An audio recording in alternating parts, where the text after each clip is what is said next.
Welcome back to Racing Rundown. This is our first preview video of the year 2023, and of course we have a preview of the Pegasus World Cup, as you know by the title of this, the 6th running of this race, and a very fascinating rendition of the Pegasus World Cup. We've got 12 horses lined up, with 2 also eligible as this race goes as number 13 on the card at Gulfstream on this very it's a very good card overall for this Pegasus World Cup. Of course, we'll also have a preview of the turf side of things. Eric's going to be handling that. I've got this race, and a race that has a lot of interesting horses line up for it. We'll get into the pace scenario for this race as well as the chances for this race. There are several horses in this race that I think, you can make a case for a lot of horses in this race. Definitely one of the more wide open editions of the Pegasus World Cup, but I'll also say that this is a race that is certainly better in quality than I think the weakest running of this race, which was the 2020 race, which I will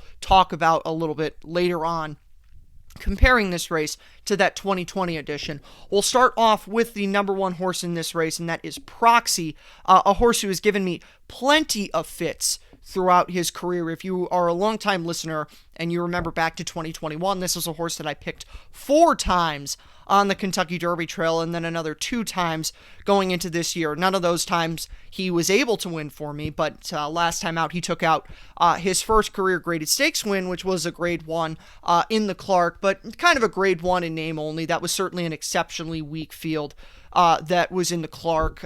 West Willpower, not the world's greatest horse. Rich Strike coming off a long campaign. Race didn't set up for him. Proxy was able to get a very beautiful trip in that in that Clark, and was able to win the race, not overly decisively, and it took him a while to get past West Willpower. He did ultimately win by 3/4 of a length, but I think the Clark leaves a lot to be desired. But very quickly, I want to go back and look at his race 2 back, which was the Stephen Foster at Churchill. He was about 11 lengths back, trailing the field throughout the early running of that race, and really didn't get going until mid-stretch. But when he got going, he ran a very big race there. The metrics certainly liked that race if you look at it from a speed figure standpoint, but Proxy was just not in a position to succeed there. So Joel Rosario really has to find the balance in this race between not having him too far back like he did in the Stephen Foster, but he's not going to be able to be as close as he was in the Clark because there's going to be more horses in this race. So I think the best position for Proxy is if he can sit a pocket trip maybe 5 lengths off of what I think could potentially be as many as 5 horses making the early running of this race. And, if other horses don't show, potentially Joel could put him up there to make the running himself. But I don't think that Proxy is a horse that's going to want to make the running, and I think his best opportunity is to sit that, hopefully get that pocket trip, which he did get a rail draw, so he gets a very good draw to sit that kind of pocket trip, but I think that's his best recipe for success in this race. Ultimately, I don't like his inconsistency. The Clark, I think, was a very underwhelming race, grade 1 in name only, if you will, and I think you got to look elsewhere in this race, and I think especially 9-2 is an underlay for Proxy in this race. We're going to move on now to Simplification, the number 2 horse, maybe the most disappointing horse for Racing Rundown. Again, a horse that we liked very much on the Kentucky Derby Trail last year. I know specifically I said that this was a horse that was going to win grade 1s in 2022. Not only did he not win grade 1s, he hasn't won a race since the Fountain of Youth. He is getting back to Gulfstream, which I know some people could find some positives with that. I am going to talk about how with this race, I don't really think that the Gulfstream factor is a big deal for this race. And really, if you look at Simplification, that I think it's a matter of the crop caught up with him. He was one of the better horses in the crop if you look back to the early part of February, March last year, but really you saw in April, he kind of got a good run in the Kentucky Derby because the race collapsed around him, but Pennsylvania Derby, West Virginia Derby before that, Breeders' Cup Dirt Mile, and then last time out, if you're a listener of our podcast regularly on our segment Buy, Sell, Hold, I sold him because he actually got past Pioneer Medina in the Harlan's Holiday, and then Pioneer Medina was able to re-rally and take second away from Simplification. So I think that Simplification's best races are behind him. Price is really, I think, the price, and maybe, if you think that the race is going to fall apart, then maybe those are reasons to like Simplification in this race, but I don't really see a lot of upside for him. I'm going to be taking against him in this race. And we're going to move on now to the number 4 horse in this race, and that's Riden with Biden, who is coming out of a few regional efforts at Parks, and overall is an honest horse. But he's another one that I think is going to be caught up in the early running of making the pace in this race. And I am someone who really doesn't like to take Parks horses outside of Pennsylvania anyway. And with a race that has this much speed, I don't think that it's going to fall apart. But I think Riding with Biden is the most likely. If any of those 5 horses are going to drop out of this race, I think Riding with Biden is the most likely horse to be one of those types. So I'm going to take against Riding with Biden in this race. And we're going to move on now to the number 4 horse in this race, and that's White Abarrio, my Kentucky Derby pick from last year. And this is a horse that I think might get a little bit wise-guide in this Pegasus World Cup, and this is a horse that I'm absolutely against here. And the Gulfstream factor is really when I talk about the Gulfstream factor with Simplification, I really think that it applies way more to White Abarrio than it does to Simplification, because this is a horse that's 4 for 4 at Gulfstream, and surface, success of the surface is something that can be really dubious when you're picking horse races. Sometimes with horses, it is a major factor, and other times it doesn't matter at all and it's complete BS. And I think that in this race, if you're looking for Gulfstream factor with White Abarrio, I think you really have to look at his races. Last year in the Holy Bull and in the Florida Derby, he tripped out in both those races. Fountain of Youth, if you remember, Simplification stumbled at the start of that race, lost all chance, and White Abarrio was the winner by circumstance in that race. What happened in the Florida Derby? Charge It, who was the runner-up in that race, was probably the best horse on talent, but that was only Charge It's 3rd career race, and Charge It was beating himself down the stretch there. So once again, a race where White Abarrio tripped out. Probably also, you could also apply the same thing with Simplification. The crop simply caught up to him toward the end of the year. He was very wide in the Kentucky Derby, but still, I don't think that even if he got a better trip in there, he was going to run a credible race in there. Ohio Derby was credibly beaten by Tawnyport in that race, and then very disappointing efforts in the Haskell and the Pennsylvania Derby, and then last time out in the Cigar Mile, another race that's kind of a grade 1 in name only.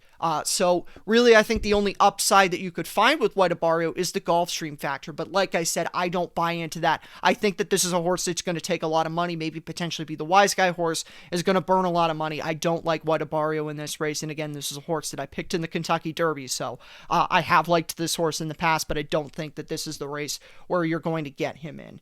And now we're going to move on to another horse, which I don't think this is the race where you're going to get him in, and that's Defunded, the West Coast shipper for Bob Baffert in this race. And I'm just going to come right out and say it with Defunded.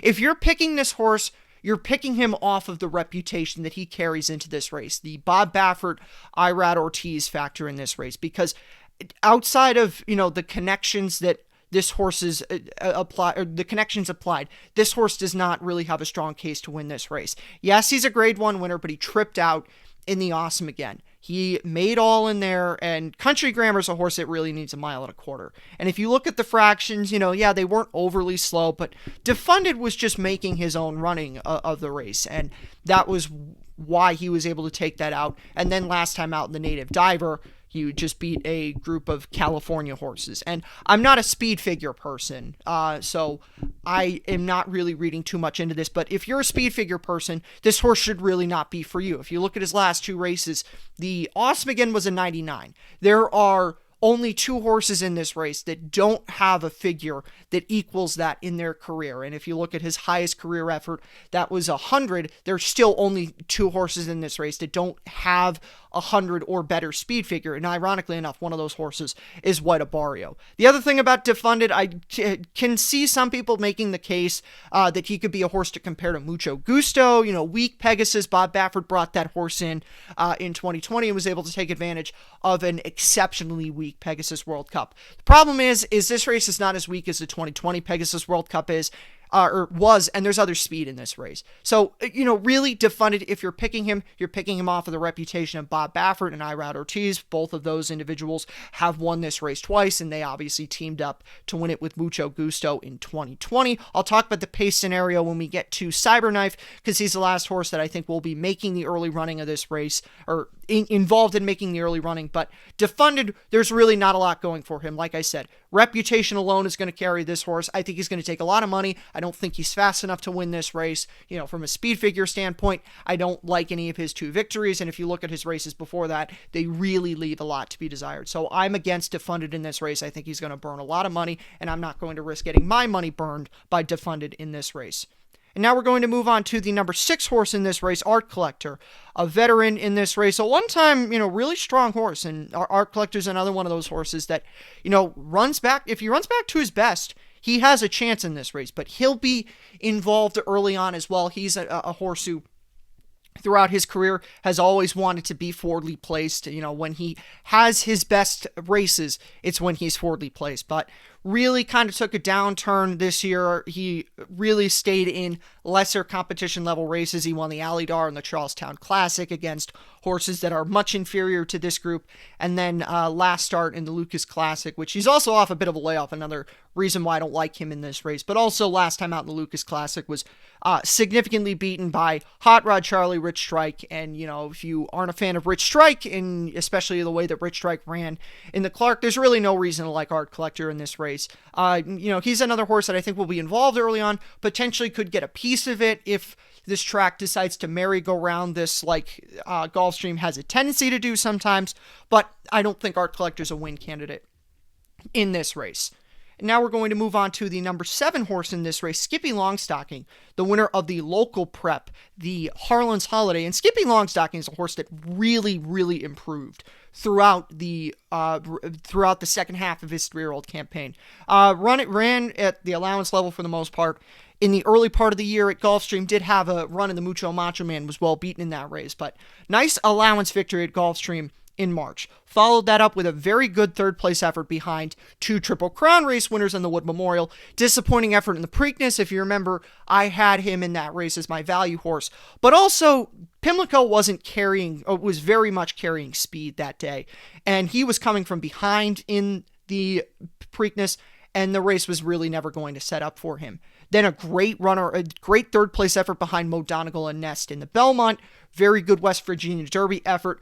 Pennsylvania Derby, very weird effort, but, horses are entitled to have bad races every now and then. Pennsylvania Derby wasn't his day. Last time out, though, I thought his win was exceptional, and especially the metrics really loved it. Got a really nice number on the race, but I just thought it was a very convincing victory for him, as good of a 2-length victory as you can find out there. And like I said, metrics really did love that race. Underneath, you have quality-ish horses.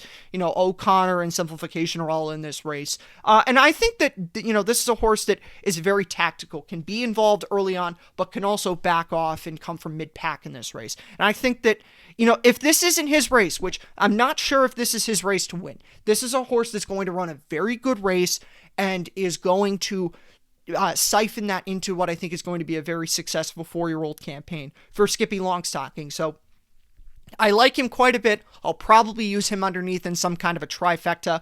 Maybe potentially, if I decide to pick 3 horses to play win money on, will probably be one of those horses that I do, but definitely a horse that I think is going to run a very credible race in this Pegasus. Now we move on to the number 8 horse. That's Get Her Number, long time ago winner of the American Pharoah as a 2-year-old. Since then has really left a lot to be desired in most of his stakes races. Did run a very, visually good runner-up effort behind Mind Control, but like I talked about earlier with the Cigar Mile, that was really a grade 1 in name only. Mind Control, as fun of a horse as he was to follow, was very much past his prime. Did a lot of running in second-level graded stakes races last year in 2022, and really just took the opportunity to take out that race. And Get Her Number also doesn't have a very strong run in a 2-turn race in a very long time. His last winning effort in a 2-turn stakes race was in the American Pharoah, and I believe that might have also been his last winning effort in a 2-turn race, period. But Get Her Number really leaves a lot to be desired in this race. He's a long shot, not for me in this race. I think he's an easy pass. We're going to move on now to number 9 in this race. That's Last Samurai. D. Wayne Lucas just kind of showing up for the party with this horse. Very interesting to see Frankie Dettori get up to ride for D. Wayne Lucas. I don't know that that's ever happened before. Good runner-up effort last time out in the Tinsel, but my big issue with this horse is he's a closer for the most part. He was a little bit toward the front end in the tinsel last time out at Oakland, but this is a horse that for the most part is going to be closing. Gulfstream closers really doesn't do a lot for me, and especially in a race where I think is going to merry-go-round like the Pegasus World Cup is. You'd have to go back to 2011 to find the last time, and that's even going through when this race was still the Don handicap. You'd have to go back to 2011 to find the last time a horse closed significantly to win this race. So I really don't like anything that Last Samurai brings to the table. Maybe if you want to throw him in as your saver show horse if the pace falls apart, but I think even O'Connor's a better option on that front. And now we're going to move on to Cyberknife, the big horse in this race, the Grade 1 winner. Then this is going to be his last career race. Cyberknife is the best horse in this race. You look by all metrics, visual, speed figure, everything. Cyberknife just had a very good campaign as a 3-year-old, and you really saw a lot of improvement from the Matt win into the Haskell in the second half of his 3-year-old campaign. The Kentucky Derby, he was fourthly placed in there. That was never going to go well for him. And even the Arkansas Derby, you go back and you watch that race, he was still figuring things out, but a very professional win in the Haskell where he beat Taba, who is probably the best older horse in the country. And, that Taba was kind of beating himself there, but still, Cyberknife ran a very, very good winning effort in that race. Very, very sound second place runner-up effort behind Epicenter when Cyberknife made the early running of that Travers, and Epicenter was the best 3-year-old last year, so no disgrace in losing to Epicenter there. Pennsylvania Derby, maybe you can point to the quick turnaround long campaign that he had there, but he didn't run all that bad. He was third, decently well beaten, but again, like I talked about with Skippylongstocking, you can give horses excuses when they don't run their A race every single time, and then a very, very solid runner-up effort when both Eric and I had him behind Cody's Wish in the Breeders' Cup Dirt Mile. He gets a mile and an eighth, which has been his best distance throughout his career, really brings a lot of things to the table, and I think and I'll talk about the pace scenario, because there's 6 horses in this race that have the potential that have the speed to be involved early on. And I think you're going to see 5 horses involved early on. Obviously, Irad's going to send Defunded. Art Collector will probably be involved early with Riden with Biden, who will be up there early on. Stilleto Boy has in the past shown some speed. Proxy, as I mentioned, Cyberknife. And I would like to see Florent Geroux get Cyberknife to be kind of in the position where Mucho Gusto sat in 2020, about 4 lengths off the lead, getting a good pocket trip, but in the position where, like in the Arkansas Derby, if Florent Geroux senses that they're going slow enough, he can take initiative and put Cyberknife involved early on. And Florent Geroux knows this horse very well, knows how to time rides like this. Cyberknife's going to be my pick in this race. I just don't really see a reason why he gets beat in this race. He has the best races. He's coming into this, has the best talent. It's just very difficult to find a reason that Cyberknife doesn't win this race. And now we're going to move on to the number 11 horse in this race, and that is Stilleto Boy, the other West Coast shipper in this race. And I think Stilleto Boy is a complete California fraud horse. He was third in this race, last year, but underneath Nick's Go, that field was absolutely horrendous. He did win a graded stakes race. It's subject 2 starts following the Pegasus, but that was in the Californian where he was facing Express Train and really no other quality horses. And then subsequent races have been very, very bad for Stilleto Boy outside of a second place effort behind Country Grammar, when Country Grammar was very much the best horse in the field underneath Stilleto Boy, was very, very bad. So Stilleto Boy doesn't bring a lot to the table here. I know he ran ran third last year, but the field that he beat in this race to run third was horrendous, and he doesn't bring a lot to the table here. He's a long shot. He's not for me. If you can make the case, all the power to you. I can't, so I'm going to go against him in this race. Now we're going to move on to the number 12 horse, and that's O'Connor, a very interesting horse, Chilean import. This will be his third race in the United States. He won very impressively in Allowance Company two back his first race in the U.S. at Gulfstream. Then jumped up to stakes company for the first time, ran up against Skippylongstocking, who, as I already said, ran an exceptional race there, Pioneer Medina and Simplification. Credible stakes horses, but as I said, the metrics really liked this race. And, O'Connor's a horse, as I said, there's a lot of speed involved early on. So I don't really think that the pace is going to fall apart in here, but this is a horse you'll probably get a bit of a price on. A lot of people played this horse. He was favored last time, so I could see a lot of people jumping off of him as a reaction to that race. And I don't necessarily think it's an overreaction, but, if you look at the situation with the pace in here, and you are going to give this as a faster than usual pace in this race, and 3 or 4 horses of the 6 that I think potentially could be involved early on in this race could back out, then this could be a horse that you could play as your value horse underneath. He's going to be the horse that I'm going to give you as the one that I would say use underneath as your show horse. Again, I don't think you're going to get an exceptional price on him. 10, 12 to 1 I think is very fair, though, for an underneath show wager. And I think that this is your best opportunity to find one of those horses if this pace does fall apart, which again, I don't think is going to happen. But I like to do that with my previews, so I'm going to give you this as your horse to do that with. So my pick on top, as I already said, is Cyberknife, and to string together the trifecta, Cyberknife with Skippylongstocking and O'Connor, the 2 Safi Joseph horses in this race. 2 of the 3, potentially 2 of the longer price horses in this race. Definitely O'Connor will be longer than White Abarrio in this race. So a lot of ways you can go in this Pegasus World Cup. I think you got to include Cyberknife and Skippylongstocking though. But, there are other horses that you can use in there as well. But those are the 3 that I'm going to give you for this race. That being said, that's going to be it for our Pegasus World Cup preview. Eric will be back with a Pegasus Turf preview later in the week, and I'll also have a Southwest Stakes preview as well. We will see you then. Have a good one.